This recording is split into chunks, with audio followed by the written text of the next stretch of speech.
തിരുമൂലദേവൻ്റെ തിരുമന്ത്രം 6-ാം തന്ത്രത്തിലെ പുതിയ ഒരു കാണ്ഡത്തിലേക്ക് നമുക്ക് പ്രവേശിക്കാം. അരുളിൽ ജ്ഞാനോദയം എന്നാണ് ഈ കാണ്ഡത്തിൻ്റെ പേര്. അരുൾ ഇവിടെ ഗുരു അരുളാണ്. ഗുരു അരുൾ എന്ന് വെച്ചിട്ടുണ്ടെങ്കിൽ ഗുരുവിൻ്റെ അനുഗ്രഹം, ഗുരുവിൻ്റെ പ്രസാദം, ഗുരുവിൻ്റെ അരുൾ ലഭിക്കുക എന്നുള്ളത് ഒരു ശിഷ്യൻ്റെ ജീവിതത്തിലെ ധന്യ നിമിഷങ്ങളിൽ ഒന്നാണ്. ഗുരുവിൻ്റെ പ്രസാദം സ്വീകരിക്കുക, ഗുരുവിൻ്റെ അനുഗ്രഹം സ്വീകരിക്കുക, ഗുരുവിൻ്റെ ആ കഴിവുകൾ, ഗുരുവിൻ്റെ ആത്മീയ സിദ്ധികൾ ലഭിക്കുക എന്നുള്ളത് ഒരു ശിഷ്യൻ്റെ ജീവിതത്തിലെ ജന്മാവകാശമാണ്. ആ അവകാശം സ്ഥാപിച്ച് കിട്ടണമെങ്കിൽ പല കടമകളും ശിഷ്യനുണ്ടായിരിക്കണം. അതിലെ ഏറ്റവും പ്രധാനപ്പെട്ട ശിഷ്യൻ്റെ കടമ എന്ന് വെച്ചാൽ അത് ഗുരൂപസർപ്പണമാണ്. ഗുരുവിൻ്റെ അടുത്തിരുന്ന് ഗുരുവിൻ്റെ ജ്ഞാനം സ്വായത്തമാക്കുക. പിന്നെ അതോടൊപ്പം ഗുരുവിന് സമ്പൂർണമായി സമർപ്പിക്കുക വേണം ശിഷ്യൻ. അതായത് എങ്ങനെയാണോ ഒരു ഭക്തൻ ഈശ്വരനെ സമ്പൂർണമായി ശരണാഗതി പ്രാപിക്കുന്നത്, അതേപോലെ ഒരു ശിഷ്യൻ ഗുരുവിനെ സർവാത്മനാ ശരണം പ്രാപിക്കണം. ചുരുക്കി പറഞ്ഞാൽ ഗുരുവിൽ 100% വിശ്വാസമുണ്ടായിരിക്കണം. അതാണ് ഏറ്റവും പ്രധാനപ്പെട്ട ഘടകം. ഗുരു പറയുന്നത് സത്യമൊഴിയാണ്, ഗുരു പറയുന്നത് ശിവമൊഴിയാണ് എന്ന് മനസ്സിലാക്കാനുള്ള കഴിവ് ശിഷ്യന് ഉണ്ടായിരിക്കണം. ഈ ശക്തിവിശേഷങ്ങളുള്ള ഒരാളെ വേണം ഗുരുവായിട്ട് സ്വീകരിക്കാനും. അതും വളരെ പ്രധാനപ്പെട്ട കാര്യമാണ്. ഗുരു സർവജ്ഞാനിയായിരിക്കണം, ഗുരു കനപ്പെട്ടവനാകണം, ഗുരു ശിഷ്യൻ്റെ അജ്ഞാനത്തെ ഇല്ലാതാക്കുന്നവനായിരിക്കണം. ഗുരു എന്ന വാക്കിന് അതിൻ്റെ വാച്യമായ അർത്ഥം കനമുള്ളവൻ എന്നാണ്. കനപ്പെട്ടവൻ, ജ്ഞാനത്തിൻ്റെ കനമുള്ളവൻ, സ്നേഹത്തിൻ്റെ കനം ഉള്ളവൻ, അങ്ങനെ എല്ലാത്തിൻ്റെയും ആ അധിപനായിരിക്കണം. അധിപൻ എന്ന് വെച്ചിട്ടുണ്ടെങ്കിൽ ജ്ഞാനത്തിൻ്റെയും സ്നേഹത്തിൻ്റെയും കരുണയുടെയും അതേപോലെ ഏതെല്ലാം മാനുഷിക ഗുണങ്ങളുണ്ടോ, ദേവഗുണങ്ങളുണ്ടോ, ഈശ്വര ഗുണങ്ങളുണ്ടോ, ഈശ്വരൻ്റെ ഗുണങ്ങളെല്ലാം തന്നെ ഗുരു സ്വന്തമാക്കിയിരിക്കും. അങ്ങനെയുള്ള ഗുരുവിനെയാണ് ഒരു ശിഷ്യൻ സ്വീകരിക്കേണ്ടത്. ആ ഗുരുവിനെ ഈശ്വരനായി തന്നെ കരുതണം. അപ്പോൾ എന്ത് ലഭിക്കും? ഗുരു സ്നേഹം കൊണ്ട് തൻ്റെ ശിഷ്യന് അനുഗ്രഹം നൽകും. എന്തനുഗ്രഹം നൽകുന്നത്? ജ്ഞാനോദയം. അപ്പോൾ ഗുരുവിൻ്റെ ഏറ്റവും വലിയ ശിഷ്യനോടുള്ള സ്നേഹം പ്രകടമാകുന്നത് ഈ ജ്ഞാനം ശിഷ്യന് പകർന്നു കൊടുക്കുകയാണ്. താൻ നേടിയ ജ്ഞാനമത്രയും, താൻ നേടിയ ആത്മീയ സാധനകളുടെ എല്ലാ നല്ല വശങ്ങളും തൻ്റെ ശിഷ്യനും കൊടുക്കുക എന്നുള്ളതാണ്. അപ്പോൾ ഗുരു തന്നെ ശിഷ്യനായി മാറുന്നു, ശിഷ്യൻ തന്നെ ഗുരുവായി മാറുന്നു. യഥാർത്ഥ ഗുരുശിഷ്യ ബന്ധം എന്ന് വെച്ചിട്ടുണ്ടെങ്കിൽ ഗുരു വേറെയല്ല, ശിഷ്യൻ വേറെയല്ല. ഗുരുവും ശിഷ്യനും ഒന്ന് തന്നെയാകുന്ന നിമിഷമുണ്ട്. വളരെ രസകരമായൊരു സംഭവമുണ്ട്, ഭഗവത്ഗീതയിലാണത്. അതായത് അർജുനനും ശ്രീകൃഷ്ണനും തമ്മിലുള്ള ബന്ധം ശരിക്കും ഒരു സുഹൃത്ത് ബന്ധമായിരുന്നു. ആദ്യകാലങ്ങളിലൊക്കെ ഒരു സുഹൃത്തിനോട് എന്ന നിലയിൽ എങ്ങനെയാണോ പെരുമാറുന്നത് അതേപോലെ സ്നേഹിക്കുകയും എല്ലാം ചെയ്തിരുന്ന ഒരു വ്യക്തിയാണ് അർജുനൻ. ശ്രീകൃഷ്ണനെ തൻ്റെ ഏറ്റവും അടുത്ത ആത്മസുഹൃത്തായിട്ടാണ് കരുതിയിരുന്നത്. പക്ഷേ പിന്നീട് കുരുക്ഷേത്ര യുദ്ധഭൂമിയിൽ വച്ചിട്ട് ഭഗവാന്റെ വിശ്വരൂപം ദർശിക്കുകയാണ് അർജുനൻ. അങ്ങനെ വിശ്വരൂപം ദർശിച്ചു കഴിഞ്ഞപ്പോൾ അർജുനന് മനസ്സിലായി, ഇദ്ദേഹം താൻ ഇതേവരെ കരുതിയ സുഹൃത്ത് ബന്ധത്തിനെല്ലാം അപ്പുറത്തേക്കുള്ള ഈശ്വര സങ്കല്പത്തിലേക്ക് തൻ്റെ ഗുരു ഉയരുന്നതായിട്ട് കാണുകയാണ്. ഉടനെ അദ്ദേഹം ഭഗവാനെ മുന്നിൽ നിന്ന് നമസ്കരിക്കുന്നു, പിന്നിൽ നിന്ന് നമസ്കരിക്കുന്നു, പാശങ്ങളിൽ നിന്ന് നമസ്കരിക്കുന്നു. എങ്ങനെ നമസ്കരിച്ചിട്ട് പറയണം, അല്ലയോ ഭഗവാൻ, ഇതേവരെ ഞാൻ അങ്ങയെ ഒരു സുഹൃത്തിനോടെന്ന വണ്ണം പെരുമാറിയിട്ടുണ്ടെങ്കിൽ അങ്ങ് എന്നോട് ക്ഷമിക്കുക. ഇപ്പോൾ അങ്ങയുടെ ആ ഈശ്വരീയമായ എല്ലാ മഹാഗുണങ്ങളും എനിക്ക് മനസ്സിലാക്കാൻ പറ്റുന്നു. പ്രപഞ്ചമാകെ ഭഗവാനിൽ കാണാൻ കഴിയുന്നു, എല്ലാം ഭഗവാനിൽ കാണാൻ കഴിയുന്നു. അതുകൊണ്ട് ആ രൂപം മാറ്റിയിട്ട് എനിക്ക് പഴയ രൂപത്തിലേക്ക് അങ്ങേ കാണാൻ ഞാൻ ആഗ്രഹിക്കുന്നു എന്ന് പറഞ്ഞ് പ്രാർത്ഥിക്കുന്ന ഒരു രംഗമുണ്ട്. അപ്പോൾ ഇതാണ് ഗുരുശിഷ്യ ബന്ധം. ഗുരുശിഷ്യ ബന്ധത്തിന് ഏറ്റവും നല്ല ഉദാഹരണം രാമകൃഷ്ണ പരമഹംസരും അതോടൊപ്പം സ്വാമി വിവേകാനന്ദനുമാണ്. അവ തമ്മിലുള്ള ബന്ധം ശരിക്കും രാമകൃഷ്ണൻ തന്നെയാണ് വിവേകാനന്ദൻ, വിവേകാനന്ദ സ്വാമികൾ തന്നെയാണ് രാമകൃഷ്ണ പരമഹംസരും. വിവേകാനന്ദൻ ഇല്ലെങ്കിൽ രാമകൃഷ്ണ പരമഹംസരില്ല, പരമഹംസരില്ലെങ്കിൽ വിവേകാനന്ദനുമില്ല എന്നൊരവസ്ഥയിലേക്ക് ആ ഗുരുശിഷ്യ ബന്ധം വളരുന്ന കാഴ്ച നാം കാണുന്നുണ്ട്. അപ്പോൾ അങ്ങനെയുള്ള ഒരു ഗുരുവിൽ നിന്ന് അരുൾ, ആ അനുഗ്രഹപ്രകാശം ശിഷ്യൻ ഏറ്റുവാങ്ങുന്നു. അതിനെയാണ് ജ്ഞാനോദയം. അതായത് ശിഷ്യൻ്റെ മനസ്സിലെ മുഴുവൻ ഇരുട്ടിനെയും മാറ്റാൻ ഗുരുവിന് ഒരൊറ്റ നിമിഷം കൊണ്ട്, ഒരു ദർശനം കൊണ്ട്, ഒരു സ്പർശനം കൊണ്ട്, ഒരു വാക്ക് കൊണ്ട് എല്ലാം തന്നെ കഴിയും. നമുക്കത് നോക്കാം. ഗുരുവരുൾ തന്നിലെല്ലാം ഭൂതിയുണ്ട് പാർത്താൽ, ഗുരുവരുള്ളിടത്ത് ജ്ഞാനവുമുണ്ട് ചൊല്ലാം, ഗുരുവരുൾ തന്നിലെല്ലാം മേന്മയുമുണ്ട് ചൊല്ലാം, ഗുരുവരുൾ തന്നിൽ ഈശനും താനുമുണ്ടെന്നറിഞ്ഞിടോ. എന്താണ് ഗുരുവരുൾ? ഗുരുവിൻ്റെ അനുഗ്രഹം എന്താണ്? തന്നിലെല്ലാ ഭൂതിയും ഉണ്ട് പാർത്താൽ.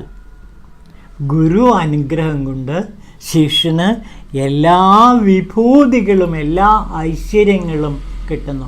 ഒരു ശിഷ്യന് എന്തൊക്കെയാണോ വേണ്ടത് അതെല്ലാം ഗുരുവിൻ്റെ അരുളാൽ, ഗുരുവിൻ്റെ അനുഗ്രഹത്താൽ ലഭിക്കുന്നു.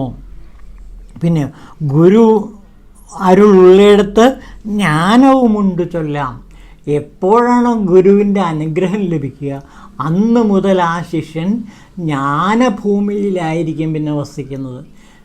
അന്ധകാരം, ഇരുട്ടിൻ്റെ ആ ലോകം മുഴുവനും മാറി പകരം ജ്ഞാനഭൂമിയിലായിരിക്കും ശിഷ്യൻ്റെ പിന്നീടുള്ള യാത്ര മുഴുവനും. അപ്പോൾ അജ്ഞാനത്തിൻ്റെ അന്ധകാരം മാറ്റുന്ന ഗുരുവിൻ്റെ അനുഗ്രഹം.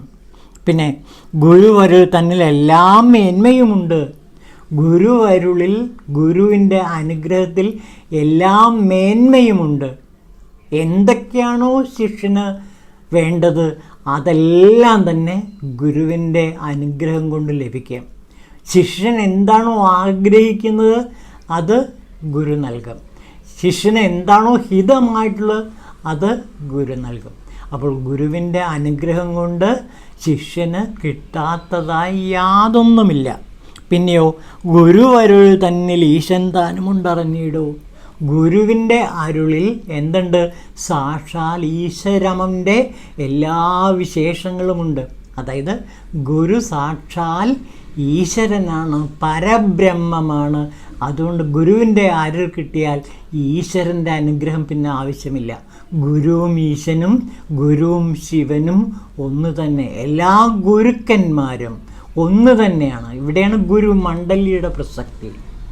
ഒരു ശിഷ്യന് ഒരു ഗുരുവിൻ്റെ മാത്രമല്ല, ഗുരുമണ്ഡലിയുടെ എല്ലാ ഗുരുക്കന്മാരുടെയും, ആദി ഗുരു മുതൽ ഇന്നേ വരെയുള്ള എല്ലാ ഗുരുക്കന്മാരുടെയും അനുഗ്രഹം, അതാണ് ഗുരുമണ്ഡലിയുടെ അനുഗ്രഹം.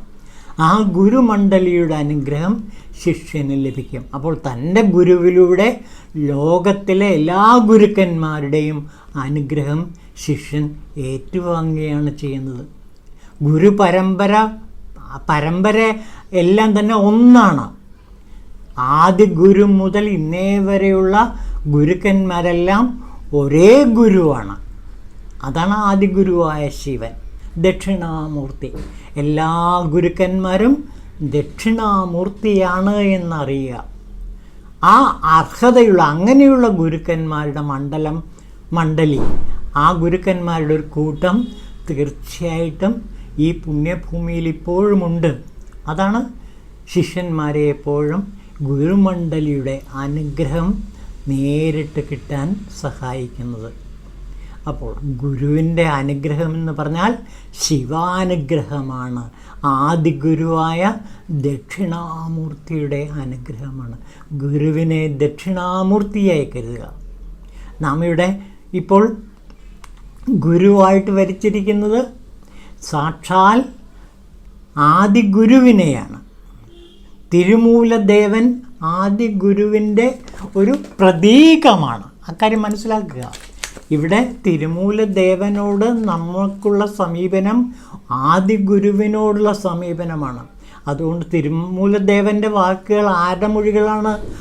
ആദി ഗുരുവിൻ്റെ മൊഴികളാണ്.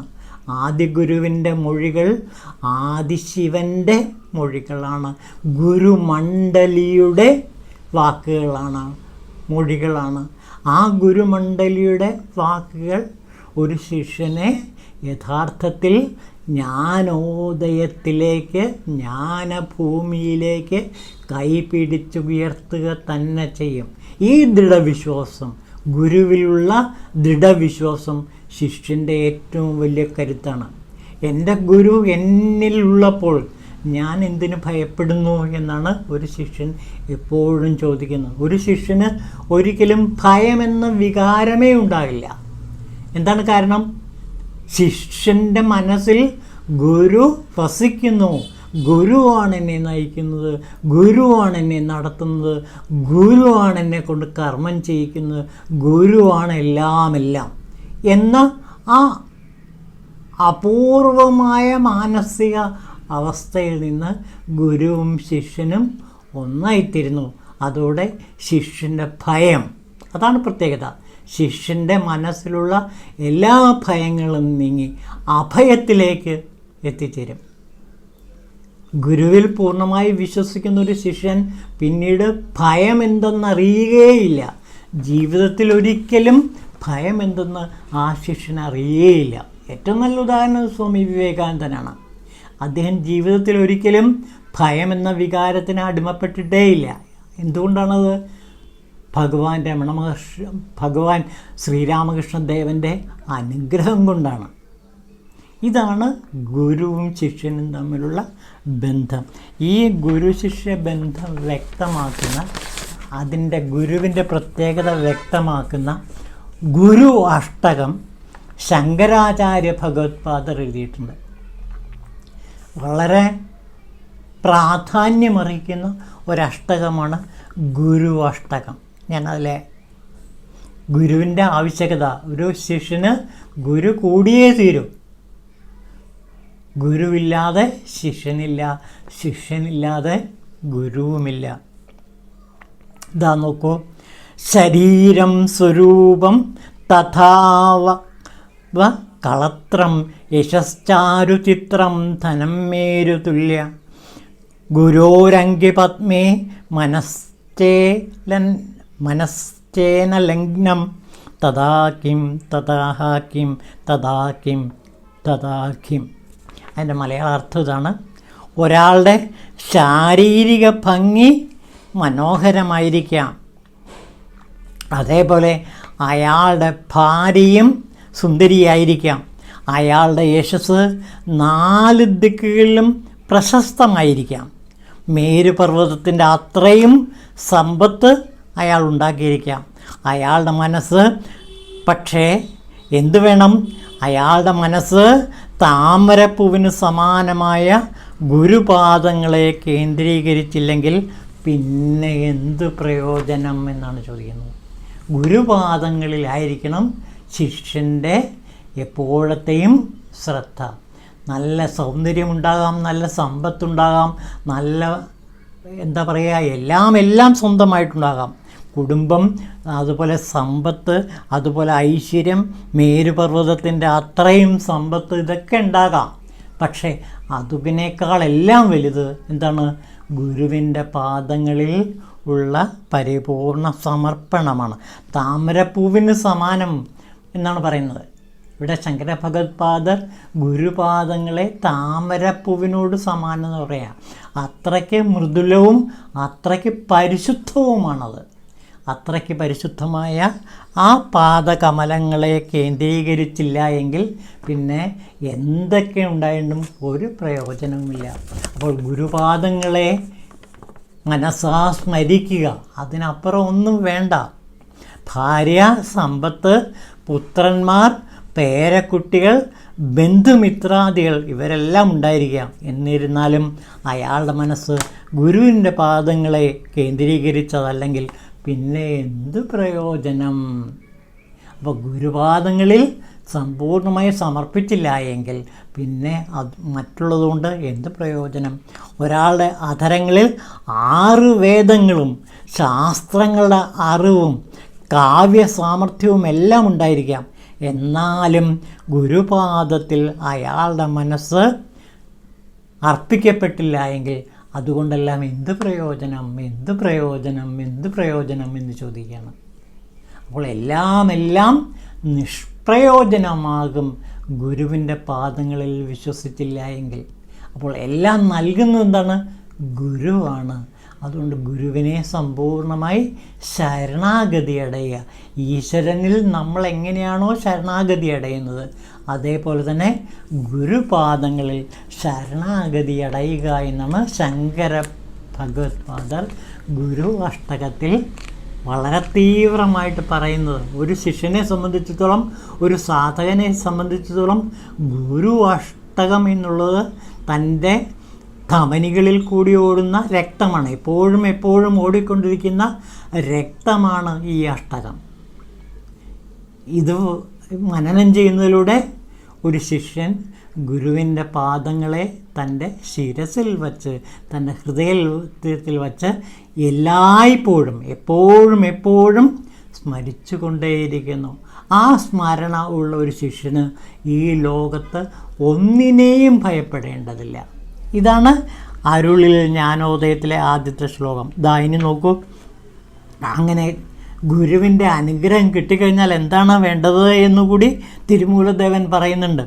തമിഴ് മണ്ഡലം 5 വ്യാപിച്ചു നിൽക്കും ജ്ഞാനം പ്രചരിപ്പിക്കാനായി ഞാൻ ഈ ഉലകത്ത് സഞ്ചരിക്കും. ഉരുകുമെൻ മനമോടി അറിവും പിന്നതുപോലെ തമിഴ് മണ്ഡലം 5 തത്വങ്ങളായിത്തീരും. തിരുമൂലദേവൻ പറയുകയാണ്, ഞാൻ നന്ദിദേവൻ്റെ ശിഷ്യനാണ്. നന്ദിദേവൻ്റെ അരുൾ കൊണ്ട് ഞാൻ എന്തു ചെയ്യും? തമിഴ് മണ്ഡലം 5 വ്യാപിച്ചു നിൽക്കും ജ്ഞാനം പ്രചരിപ്പിക്കുവാനായി ഞാൻ ഈ ഉലകമെങ്ങും സഞ്ചരിക്കും. വരാനിരിക്കുന്ന ചരിത്രം കൂടി ഇവിടെ വ്യക്തമാക്കാം. നോക്കൂ, തമിഴ് മണ്ഡലം 5 തമിഴ് മണ്ഡലങ്ങൾ, ചേരച്ചോള രാജ്യങ്ങളെല്ലാം തന്നെ 5 രാജ്യങ്ങൾ ചേർന്നാണ് പണ്ടത്തെ തമിഴകം എന്ന് പറയുന്നത്. അതിലൊരു ഭാഗമാണ് ഈ ചേര രാജ്യമായ കേരളവും. കുട്ടം, കുടം, കർക്കം, പൂഴി എന്നിങ്ങനെയുള്ള നാടുകൾ ചേർന്നതാണ് ചേരഭൂമി. ആ ചേരച്ചോള പാണ്ഡ്യഭൂമികളെല്ലാം തന്നെ 5 നാടുകളിലും ഞാൻ എന്തു ചെയ്യും? വ്യാപിച്ചു നിൽക്കും ജ്ഞാനം. വ്യാപിച്ചു നിൽക്കുന്ന ഈ ശൈവ ദർശനത്തെ ഞാൻ ഈ ഉലകമെങ്ങും സഞ്ചരിച്ച് പ്രചരിപ്പിക്കും. തിരുമൂലദേവൻ നമ്മളോട് പറയാണ്, എന്താണ് ചെയ്യുന്നത്? ഞാൻ ഈ 5 ലോകങ്ങളിലും വ്യാപിച്ചു നിൽക്കുന്ന ആ ശിവദർശനം ലോകത്തിന് മുഴുവനും പകർന്നു കൊടുക്കും. കാരണം ശിവദർശനം എന്ന് പറയുന്നത് സ്നേഹദർശനമാണ്. അൻപേ ശിവമാണ് ശിവദർശനത്തിൻ്റെ കാതൽ. ഈ സ്നേഹം ഞാൻ ലോകത്ത് മുഴുവൻ പ്രചരിപ്പിക്കും. സ്നേഹമല്ലാതെ മറ്റൊന്നുമില്ല. സ്നേഹം തന്നെ അഹിംസ, സ്നേഹം തന്നെ ധർമ്മം, സ്നേഹം തന്നെ ജീവിതം, സ്നേഹം തന്നെ ഈശ്വരൻ. ഇതിനപ്പുറം ഒന്നുമില്ല. ഈ സ്നേഹ സന്ദേശം ഞാൻ ലോകമാകെ വ്യാപിച്ചു നിൽക്കും. ഇപ്പോൾ തമിഴകത്ത് വ്യാപിച്ചു നിൽക്കുന്നത് ഈ 5 മണ്ഡലങ്ങളിലും സ്നേഹദർശനമാണ്. ഒരുകുമൻ മനമോട് ആദി അറിവും പിന്നതുപോലെ തമിഴ് മണ്ഡലം 5 തത്വങ്ങളായിത്തീരും. ഒരുകുമൻ മനം, എൻ്റെ മനസ്സ് സ്നേഹം കൊണ്ട് ഉരുകി ഒലിക്കുകയാണ്. ഈ അറിവ് കൊണ്ട് ഞാൻ തമിഴ് മണ്ഡലം 5 തത്വങ്ങളായിത്തീരും. തമിഴ് മണ്ഡലങ്ങളിൽ ഈ തത്വം നഷ്ടപ്പെട്ടു പോയ ഈ തത്വങ്ങൾ വീണ്ടും വീണ്ടും പ്രചരിപ്പിക്കും. അപ്പോൾ തിരുമൂലദേവൻ 1000 ആണ്ടുകൾക്ക് മുമ്പ് പറഞ്ഞു വെച്ചതാണ്.